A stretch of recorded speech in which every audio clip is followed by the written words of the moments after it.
Hi, and welcome to this week's From the Desk. I was recently rereading a really interesting Forbes article on being a modern leader. There's a link in the text if you care to read the article. And it led me to this thought. There are theories and posts everywhere, mostly focused on the leader's responsibility to those they lead. Things like setting a good example, showing compassion, being authentic, creating rapport with staff. And all of this is, of course, very true. These are critically important qualities for leaders, but that's just the surface. As a colleague of mine reminded me by using a Lost in the Forest story he read in a Stephen Covey book. I'll paraphrase.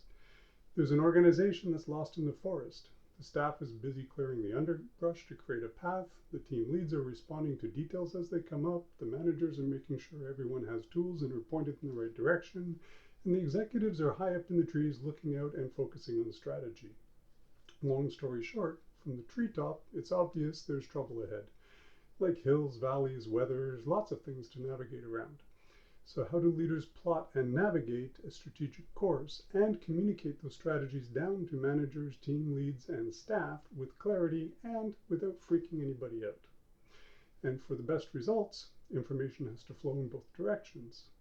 So an organization's culture is important. And organizational culture is dependent on communication culture. Communication culture being the subtleties that resolve the issues that arise between people and groups.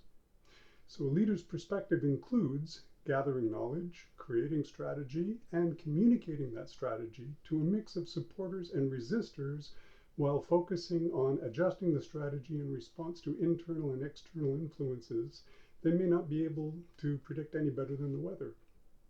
It kind of makes your head hurt, doesn't it?